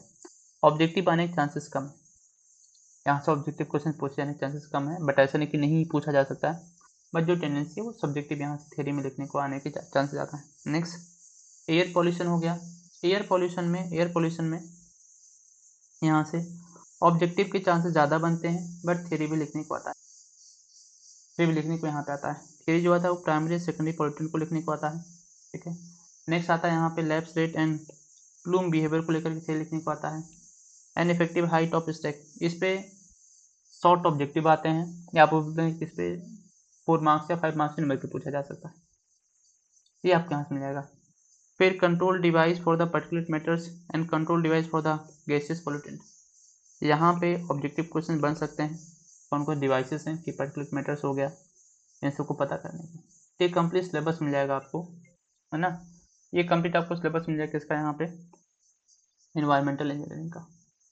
ठीक है, ये कंप्लीट मिल जाएगा आपको, सिलेबस मिल जाएगा किसका, यहाँ से इन्वायरमेंटल इंजीनियरिंग का। अब आगे देखिए, यहाँ से, इसलिए आपको बुक कौन सी रेफर करनी है, इसके गर्ग वॉल्यूम 1 वॉल्यूम 2, एक बुक आप ले लीजिएगा, ये आपके लिए सफिशिएंट होगा, इसको आप ले लीजिए, आपके लिए सफिशिएंट हो जाएगा। ठीक है, नेक्स्ट मिल जाएगा यहाँ से प्रैक्टिस के लिए आपको क्या करना है, वर्कबुक तो करना ही करना है। नेक्स्ट, जेई वालों के लिए तो अभी तो उनका यही हो गया है ना, जेई वालों का भी उनका यही हो गया है, तो भाई उनको यूथ पब्लिकेशन ले लेना है, MCQ प्रैक्टिस अच्छी खासी हो जाएगी, अच्छे खासे क्वेश्चन मिल जाएंगे। SSC जेई का प्रीलिम्स मेंस दोनों करना है, और स्टेट के जो PYQs हैं ये आपको यहाँ से मिल जाएगा। ठीक है, तो ये कंप्लीट आपको प्रैक्टिस के लिए मिल जाएगा। सेम चीज़ एक के लिए भी यही चल जाएगा, ये कंप्लीट यहाँ से हो जाएगा। तो बुक कौन सी रेफर करनी है टेक्स्ट बुक के लिए, और प्रैक्टिस कहाँ से करना है, ये आपको यहाँ से मिल जाएगा। ठीक है, ये कंप्लीट यहाँ सिलेबस हो गया, ये कंप्लीट यहाँ सिलेबस हो गया। क्लियर थी सभी को, यहाँ तक क्लियर सभी को। ओके ठीक है भाई, अब देखा जाएगा चैप्टर 1। अब चैप्टर 1 आपको मिल जाएगा यहाँ से। ठीक है, वोटर डिमांड, है ना।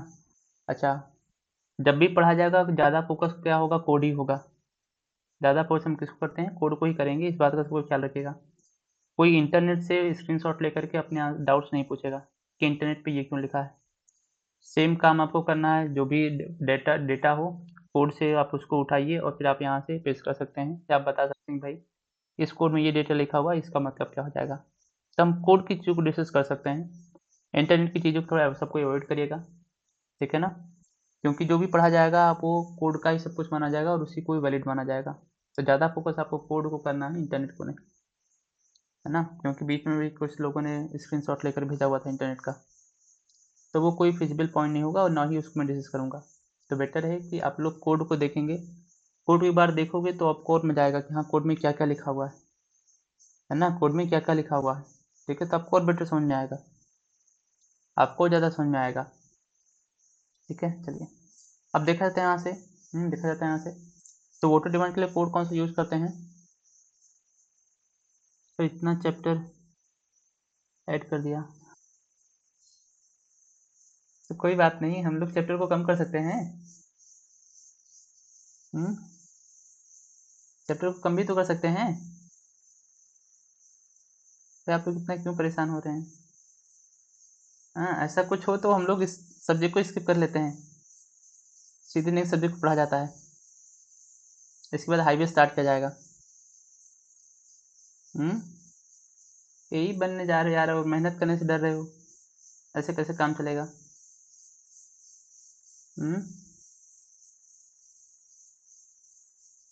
ये हुई ना बात। ऐसे लोग चाहिए, है ना, कि सिलेबस को देख के मज़ा आ गया। ये होते हैं पढ़ने वाले, है ना।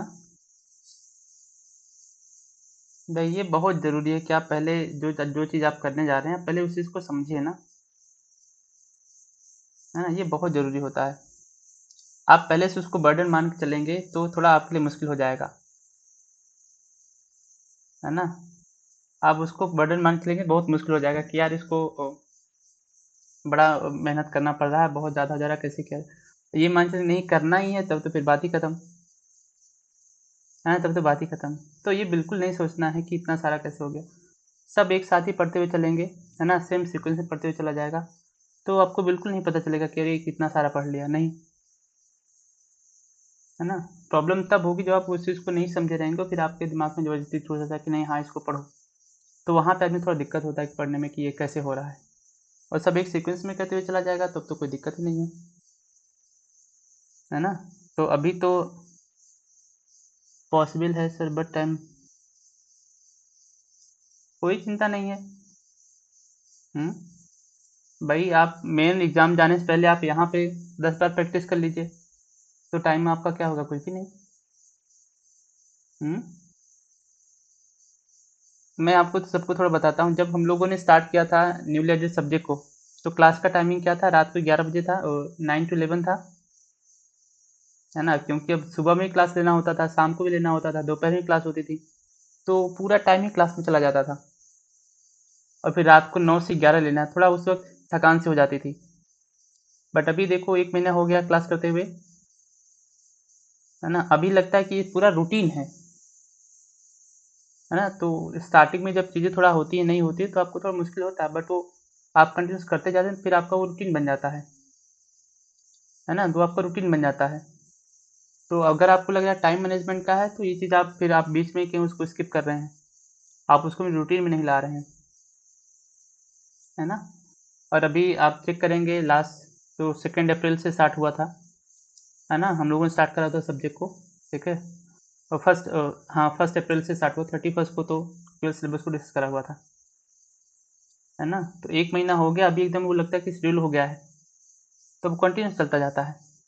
वहीं भी बीच में अगर ये हो जाता है कि यार बहुत मुश्किल हो रहा है कैसे पढ़ाया जाए, तो फिर मेरी भी हालत आप जैसी हो जाती है कि यार बहुत मुश्किल हो रहा है कैसे किया जाए। अब फिर टाइमिंग मैनेजमेंट कैसे किया जाए, अभी लग रहा है कि ये काम है, ये काम ही और ये करना है, तो आप भी अपने इसको ऐड कर लीजिए। मान लीजिए भाई आपका ये काम ही है, पढ़ना है ना, मान लीजिए आपका काम ही है पढ़ना है।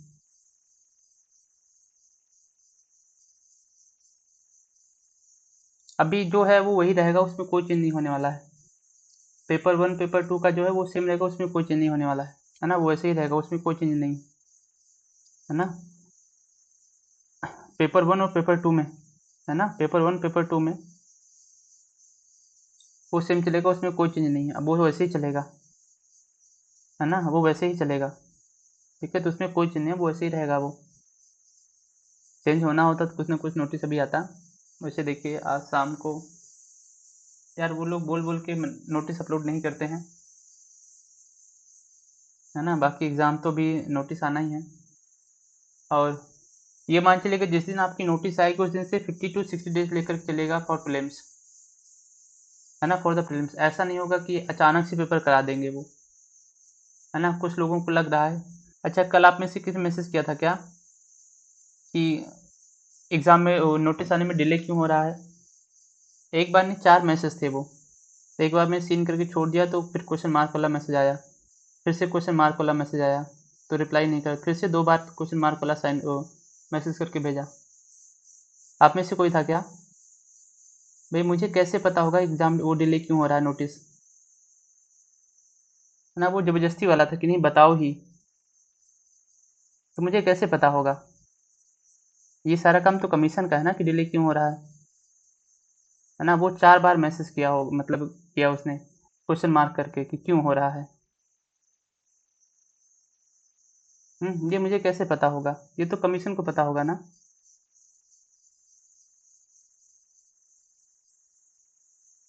नहीं, पीएचडी तो नहीं करना है, लेकिन हाँ सब्जेक्ट को पढ़ करके जाना है कंप्लीट। पीएचडी तो नहीं रिकमेंड किया जाए, लेकिन हाँ आपको सब्जेक्ट को कंप्लीट करके ही जाना है। चलिए ठीक है, तो इसको 2 पार्ट में हम लोग डिवाइड करें एनवायरमेंटल को, मतलब 20 मार्क्स। हाँ, नहीं 20 मार्क्स वाला नहीं आएगा, लेकिन हाँ 10 मार्क्स वाले तो मिलेंगे, 15 मार्क्स वाले मिलेंगे ही मिलेंगे पेपर 2 में। पेपर 2 में 15 मार्क्स से कुछ ना आ सकते आराम से। 20 मार्क्स तो ज़्यादा हो जाएगा, लेकिन 15 नंबर का क्वेश्चन आपको मिलेगा। भाई ये बिल्कुल सोच नहीं चलना है कि सब्जेक्ट कम है पेपर 2 के लिए, नहीं सब्जेक्ट कम नहीं, टॉपिक भी कम नहीं है। हाईवे पूरा भरा पड़ा है, हाईवे पूरा पूरा रखा हुआ है। फिर नेक्स्ट हो गया ब्रिज, ब्रिज भी पूरा एकदम से रखा हुआ है। इसमें आपको 2 सब्जेक्ट अलग से मिल गए, राउट और वेस्ट, तो 4 सब्जेक्ट तो आपको ऐसे मिल गए यहाँ से। और हाईवे भी छोटा थोड़ी ना है, हाईवे भी छोटा थोड़ी, हाईवे भी तो बहुत बड़ा है, हाईवे भी तो बहुत बड़ा है। ठीक है, तो ये कंप्लीट करके ही जाना, इसका कोई ऑप्शन नहीं है, ये सर आपको करके ही जाना पड़ेगा। ठीक है ना। चलिए अब देखा जाता है, यहाँ से इसको 2 पार्ट में डिवाइड करते हैं एनवायरनमेंट को, है ना। पहला हो जाएगा राउटर सप्लाई, दूसरा मिल जाएगा वेस्ट वाटर। ठीक है, अब यहाँ पे हम लोग बेसिक डिस्कशन करते हैं ना। मान लीजिए आपको किसी सिटी के लिए, है ना, ये क्वेश्चन आपसे इंटरव्यू में भी पूछा जाता है। जब आप इंटरव्यू देने जाते हैं तो वहाँ पे ये क्वेश्चन पूछा जाता है कि मान लीजिए कोई सिटी ए हो गई, है ना, सिटी ए हो गया। इस सिटी ए के लिए आपको यहाँ से water supply scheme, water supply scheme आपको डिजाइन करना है, क्योंकि सेम इसी फॉर्मेट में आपका सिलेबस डिजाइन किया गया है ना। सेम इसी फॉर्मेट में आपको वाटर, यहाँ से आपका सिलेबस डिजाइन किया गया है। तो एक सिटी ए है, इसके लिए आपको एक वाटर सप्लाई स्कीम को डिजाइन करना है ना। इसके लिए आपको यहाँ पे एक वाटर सप्लाई स्कीम को क्या करना, डिजाइन करना है। अगर आपको यहाँ से वाटर सप्लाई स्कीम डिजाइन करना, कौन कौन से पैरामीटर्स या डेटा की रिक्वायरमेंट आपको होगी, है ना, आपको कौन कौन से पैरामीटर्स या डेटा की रिक्वायरमेंट होगी। सेम इसी फॉर्मेट में सिलेबस को आपको रखा गया है ना। चलिए देखते हैं यहाँ से, आपको किसी भी सिटी के लिए आपको वाटर सप्लाई स्कीम डिजाइन करना है। तो सबसे पहले देखना होगा इस सिटी में कितने लोग रहने वाले हैं, है ना। इस सिटी में कितने लोग रहने वाले हैं, इट मीन्स आपको इनका क्या पता करना होगा, पॉपुलेशन। ठीक है, पहली चीज। नेक्स्ट, अब ये जो सिटी है ना, ये जो सिटी है, इनकी फ्यूचर में पॉपुलेशन कितनी होगी। पहला देखा जाएगा प्रेजेंट पॉपुलेशन कितना, अभी कितने लोग रह रहे हैं, फिर फ्यूचर में इनकी पॉपुलेशन कितनी होगी।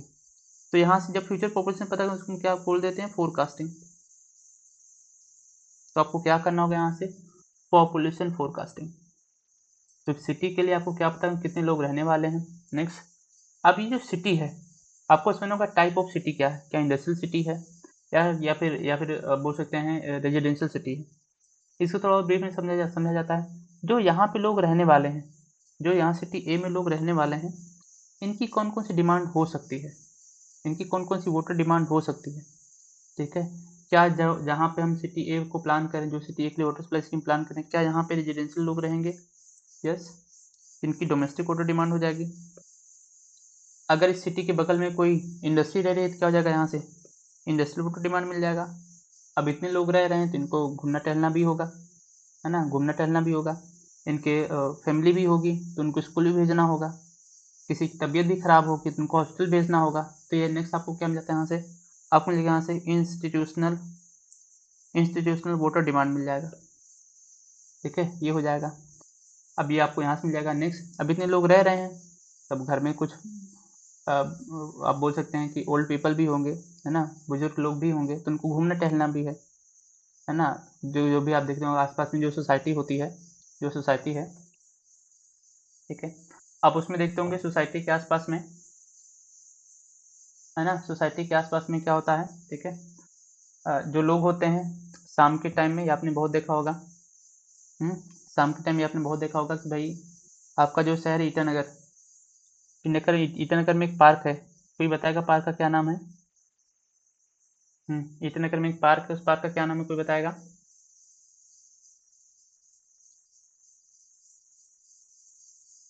ईटानगर में एक पार्क है, हाजी पार्क।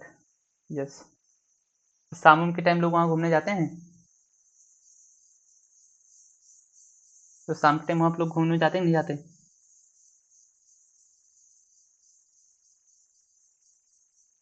तो शाम के टाइम वहाँ पे लोग घूमने जाते भी होंगे, है ना? अब सोचिए वो जाएं और वहाँ पे बहुत ज़्यादा गंदगी दिखे, कोई अच्छा प्लांट ना दिखे, कोई अच्छा फूल वूल ना दिखे उनको, है ना? कोई अच्छा फूल ना दिखे, सब सूखा सूखा से दिखे, तो उनको अच्छा लगेगा? एनर्जी पार्क भी है। हाँ होगा भाई, मुझे इतना डिटेल नहीं पता ईटानगर का, है ना? क्योंकि वहाँ से रिलेशनशिप टूट गया है। रिलेशनशिप होता तो ज़रूर पता होता। ठीक है। तो वहाँ पर क्या है, लोग अरे वैसा रिलेशनशिप नहीं है यार, हंस रहे हो। ठीक है। आना जाना वहाँ से कैंसिल मतलब हो गया है, बहुत दिन हो गया इसकी वजह से। कोई बात नहीं। ठीक है। हाँ।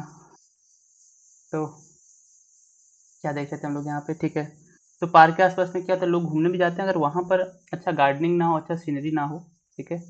अच्छा गार्डनिंग ना हो या अच्छा सीनरी ना हो तो उनको जाने में अच्छा लगेगा नहीं। ठीक है। तो इसलिए जो भी पब्लिक प्लेसेस होते हैं, है ना, जो भी पब्लिक प्लेस होता है वहाँ पे हम क्या करते हैं, वोटर को भी सप्लाई कर देते हैं। ठीक है, वोटर को भी सप्लाई करते हैं, तो वहाँ भी वोटर की रिक्वायरमेंट होगी। तो देखा जाएगा जो ये लोग रह रहे हैं, है ना, जो ये लोग रह रहे हैं, ठीक है, इनके लिए जो लोग रह रहे हैं इनके लिए कहीं आसपास में पार्क है तो पार्क को डेवलप करना पड़ेगा। ठीक है।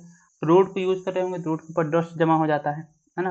आपने देखा होगा रोड के ऊपर डस्ट जमा हो गया, धूल मिट्टी हो गई, उसको क्लीन करना पड़ रहा है, तो वॉशिंग ऑफ रोड हो जाएगा। कई बार होगा लोग जा रहे होंगे, है ना, अब पब्लिक है वहाँ पे आके रह रहे, कुछ पब्लिक टॉयलेट्स भी होंगे वहाँ पे, तो इन सब के लिए भी आपको यहाँ से देखना होगा, तो उसको क्या बोला जाएगा यहाँ से, voter for public use. Voter for public use means इस सिटी के लिए आपको देखना होगा कि पब्लिकली कौन कौन से हमारे पास ऑप्शन है जहाँ पे लोग इसको वाटर को यूज़ करेंगे। ठीक है।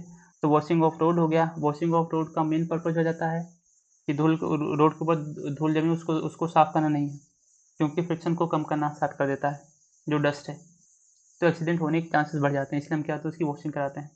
तो वॉशिंग ऑफ रोड हो जाएगा यहाँ से, तो वाटर फॉर पब्लिक यूज़ हो गया। अब इतना सारा काम कर रहे हैं, वाटर को सप्लाई कर रहे हैं, तो भाई कुछ ना कुछ पानी क्या हो जाएगा, लॉस भी हो जाएगा थ्रू द लीकेज, है ना, तो यहाँ से लॉसेस मिल जाएगा।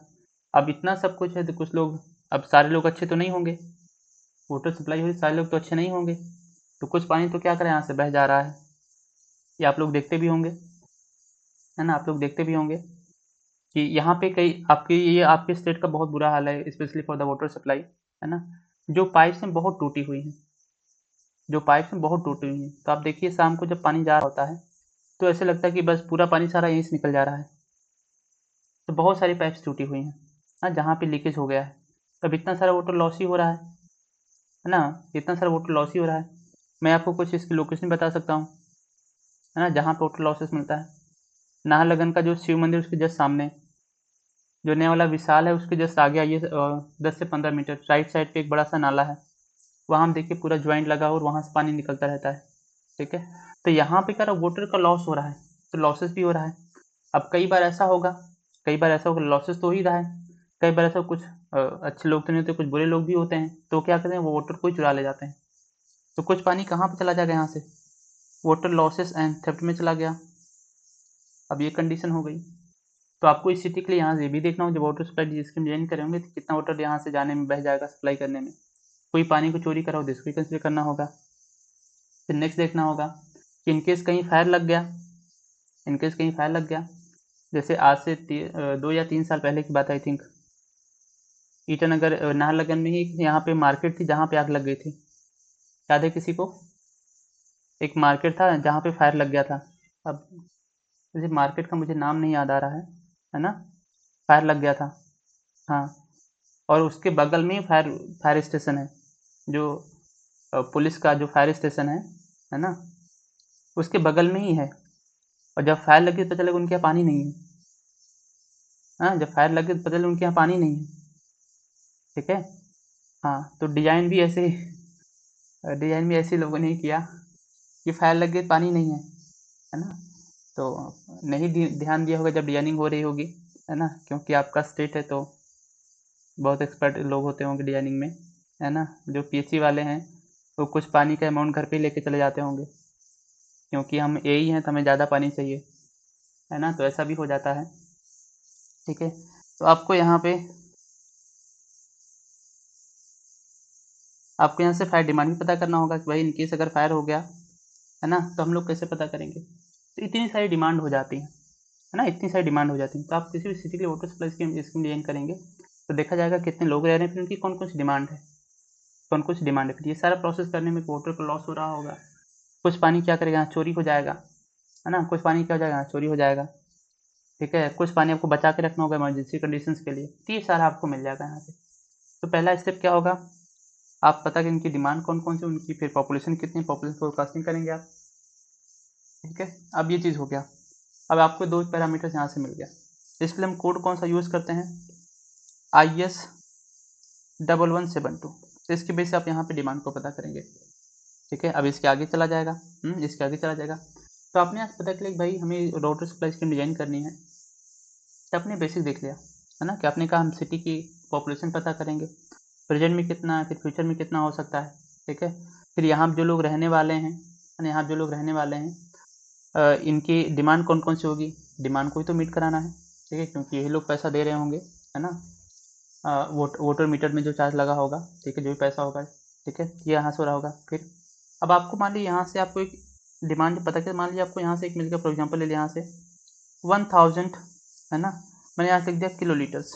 एग्जाम्पल के लिए हम लोग लेते हैं यहाँ से, थोड़ा और आसान कर लेते हैं, इसको यहाँ से मान लीजिए 100 या इसको 1 लाख लीटर ले लिया। 1 लाख लीटर आपको यहाँ से इस सिटी ए के लिए आपको यहाँ पे वाटर सप्लाई करना है, तो डेली आपको 1 लाख लीटर वाटर को सप्लाई करना है। ठीक है, अब मान लेते हैं ये जो सिटी है, इस हम जब वाटर सप्लाई स्कीम डिजाइन किया, मानते हमने कहा कि भाई जो मैं यहाँ पर वाटर सप्लाई स्कीम डिजाइन करूँ ये कितने साल तक काम करेगा, है ना, क्योंकि आपने रिक्वायरमेंट को देखा, तो आपने कहा कि भाई मात्र इस सिटी के लिए फॉर एग्जाम्पल आपने कहते हैं डिजाइन लाइफ इसकी 40 ईयर्स है, मैं यहाँ से एक आर्बिट्री वैल्यू लेके चल रहा हूँ। वाटर सप्लाई स्कीम मैंने 40 साल का डिजाइन किया। अब ध्यान रहे, अब 40 साल तक डेली 1 लाख वाटर सप्लाई होगा, कंप्लीट इस 40 ईयर्स तक डेली 1 लाख वाटर सप्लाई होगा। अभी मैं सिर्फ आर्बिट्री डेटा को लेके चल रहा हूँ। आपको यहाँ देखना होगा कि हम वाटर को सप्लाई करेंगे, है ना, वाटर को हमें जब इनकी रिक्वायरमेंट 1 लाख लीटर डेली, हमारे पास सोर्स भी तो ऐसा होना चाहिए, हमारे पास ऐसा सोर्स भी तो होना चाहिए जहाँ से हम क्या करें, डेली 1 लाख वाटर को लें और अप टू 40 ईयर्स तक सप्लाई कर पाएँ। उसके लिए आपको क्या ढूंढना होगा, सोर्स ऑफ वाटर। ठीक है, तो आपको यहाँ से नेक्स्ट क्या देखना होगा, सोर्स ऑफ वाटर। अब सोर्स ऑफ वाटर, अब जिस भी सिटी के लिए आप डिजाइन करें, अब देखेंगे उसके आसपास में कोई ऐसा सोर्स है ना, कि जहाँ से हम 40 साल तक डेली 1 लाख वाटर को ले सकें। तो आपके पास कौन कौन से सोर्स देखते हैं, आप सोर्स को देखते हैं कि आपके पास सोर्स मिल जाता है कि कोई सरफेस सोर्स हो गया, कोई सब सरफेस सोर्स हो गया, तो आप उसको इवेलुएट करेंगे, उसको एनालाइज करेंगे हम किसको रेफर करें, क्या सरफेस सोर्स को लेकर चलें या सब सरफेस को लेकर चलें। क्योंकि जो सब सरफेस सोर्स है वो तो लिमिटेड है, तो उसको तो हम थोड़ा डरते हैं कि इसको नहीं लेके चलें, क्योंकि हो सकता है कमिंग 40 ईयर्स में कंडीशंस कैसे और यहाँ का पानी सूख जाए, यहाँ का पानी का जाए सूख जाए। तो सब सरफेस सोर्स थोड़ा रिलायबल नहीं होते, भली अच्छी क्वालिटी का है, वैसे रिलायबल नहीं होते हैं। किसको ज़्यादा यूज़ करते हैं, हम सरफेस सोर्स को चले जाते हैं, भाई सरफेस सोर्स हमारे पास है, हम वहाँ से इसको यूज़ कर लेते हैं, हम वहाँ से इसको ले लेते हैं, तो ये आपको यहाँ से मिल जाता है, तो आपको सोर्स ऑफ वाटर मिल जाएगा। अब आपको वाटर मिल गया, आप क्या करना है, इसको लेके आना कहाँ तक, ठीक है, इसको लेके भी आना होगा ट्रीटमेंट प्लांट तक।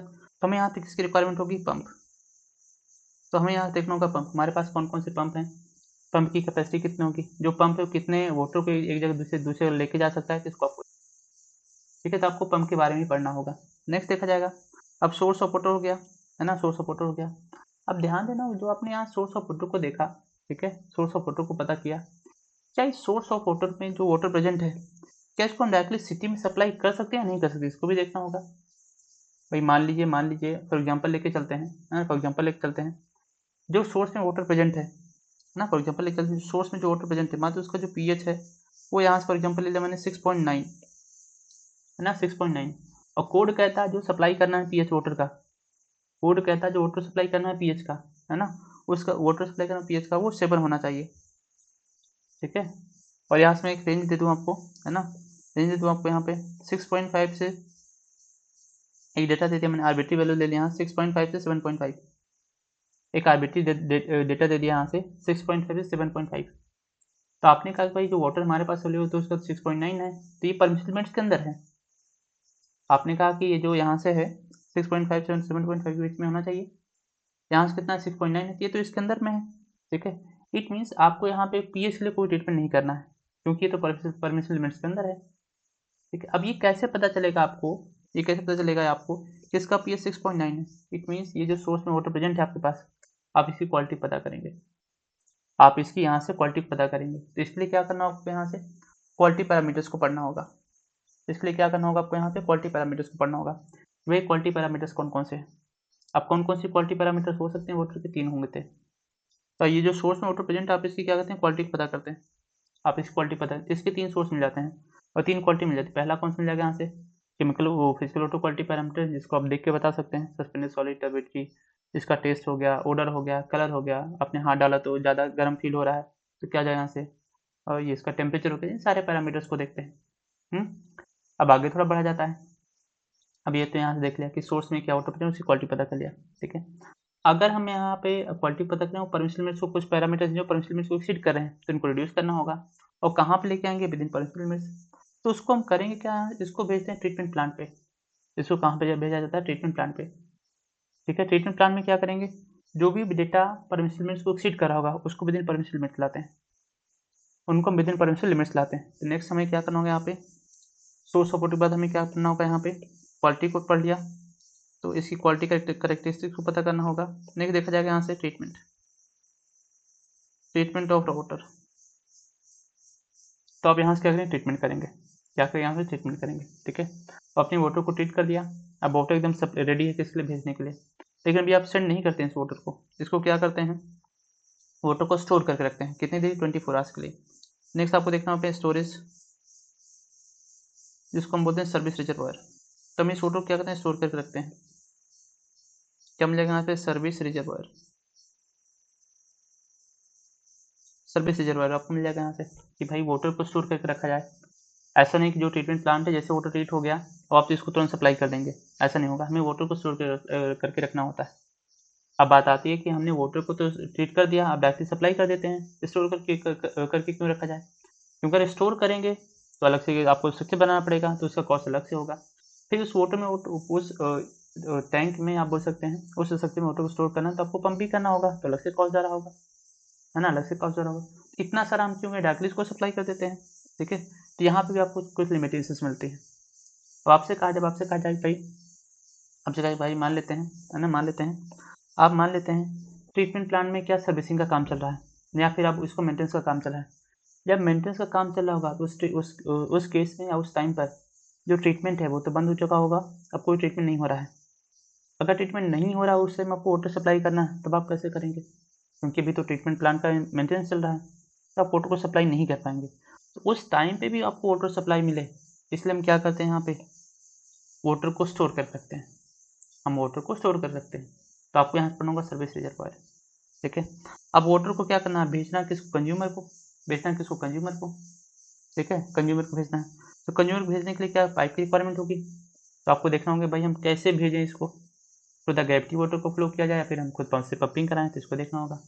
अब वाटर को भेजना है तो किसकी रिक्वायरमेंट होगी, पाइप की रिक्वायरमेंट होगी, तो आपको पाइप को पढ़ना होगा। अब यहाँ पे ज्वाइन भी करना होगा तो आपको ज्वाइन पढ़ना होगा। फिर यहाँ पे वॉल्व भी अप्लाई करना होगा तो वॉल्व को पढ़ना होगा। ठीक है, फिर पाइप को हम कैसे डिस्ट्रीब्यूट करें कि कम से कम वेस्टेज हो और ज़्यादा वाटर सप्लाई हो जाए, उसके जो डेड एंड है वो आपको कम मिले ना, डेड एंड है वो कम मिले, कॉस्ट जो है वो कम मिले, तो इसके लिए क्या करना होगा, यहाँ पे आपको डिस्ट्रीब्यूशन नेटवर्क पढ़ना होगा, डिस्ट्रीब्यूशन नेटवर्क को पढ़ना होगा। इट मीन्स ये कंप्लीट प्रोसेस करना होगा, अगर आप किसी भी वाटर सप्लाई के लिए क्या करना है, और किसी भी सिटी के लिए या फिर टाउन के लिए आपको एक वाटर सप्लाई स्कीम डिजाइन करना है, तो सबसे पहला काम क्या करेंगे, फोरकास्टिंग डिमांड पता कर लिया, फिर सोर्स को पता करेंगे, फिर देखा पंप की कैपेसिटी क्या क्या है, क्वालिटी पता करेंगे, फिर ट्रीटमेंट किया जाएगा, फिर उसको रिस्टोर करके रखेंगे, फिर पढ़ा जाएगा हमारे पास कौन कौन से पंप हैं, कौन कौन से डिस्ट्रीब्यूशन सिस्टम, ये कंप्लीट कर रहे होंगे। अब यहाँ से आपने क्या किया, कंप्लीट वाटर को सप्लाई कर दिया किसको, कंज्यूमर को। अब अपने वाटर को किसको भेजा, कंज्यूमर के पास में। तो आपने सिटी के लिए वाटर सप्लाई स्कीम को प्लान किया, ठीक है, और कंप्लीट किसको दे दिया, कंज्यूमर को। अब कंज्यूमर पास पानी आ गया, अब वो क्या करेगा, वाटर को यूज़ करेगा, कुछ वाटर को कंज्यूम करेगा, कुछ वाटर को क्या करेगा, यूज़ करने के बाद उसको वेस्ट में कन्वर्ट कर देगा। क्या करेगा, फिर वेस्ट में कन्वर्ट कर देगा। अब जो वेस्ट में वाटर को कन्वर्ट करा होगा, क्या उसको डायरेक्टली जाके इन्वायरमेंट फेंक दिया जाए? नहीं, अब उसको फेंक नहीं सकते हैं क्योंकि वो वेस्ट में कन्वर्ट हो गया है। ठीक है, तो उसको डायरेक्टली फेंक नहीं सकते हैं, उसको ट्रीटमेंट करना होगा। तो पार्ट किस में जाता है आपको? वेस्ट वाटर इंजीनियरिंग में। तो देखा जाएगा फिर इसके बाद कंज्यूमर के पास जो आके वाटर उसके बाद क्या डिस्पोज करेगा। तो देखा जाएगा कि इसका जो डिस्पोजल प्रोसेस वो कहाँ से है। क्या जो कंज्यूमर है घर में रह रहा है तो आपको डोमेस्टिक वेस्ट मिल जाएगा। क्या जो कंज्यूमर है वो किसी इंडस्ट्री में रह रहा है तो इंडस्ट्रियल वेस्ट हो जाएगा। क्या खुद इंडस्ट्री उसको डिस्पोज करे तो क्या हो जाएगा, यहाँ से इंडस्ट्रियल वेस्ट हो जाएगा। तो इन सभी को देखा जाएगा, है ना, इन सभी को देखा जाएगा तो वेस्ट वाटर मिल जाएगा। इसके बाद क्या करेंगे हम लोग यहाँ से, तो देख उसके बाद प्रोसेस की क्वालिटी पता किया जाएगा। जो क्वालिटीज आपको कहाँ से मिली थी, ट्रीटमेंट प्लांट में। तो देखा जाएगा क्वालिटी ऑफ, देखा जाएगा यहाँ से क्वालिटी ऑफ वेस्ट वाटर। ठीक है, अब आपको क्वालिटी मिल गया। फिर इसको डिस्पोज कहाँ पे करना है ना, इसको डिस्पोज कहाँ पे करना है, देखिए ये आपको यहाँ से मिल जाएगा। अब इसको डिस्पोज कहाँ पे करना है, उसके लिए क्या करना होगा, डिस्पोजल ऑफ सीवेज एफ्लुएंट को पढ़ना होगा। डिस्पोजल ऑफ सीवेज एफ्लुएंट को पढ़ना होगा।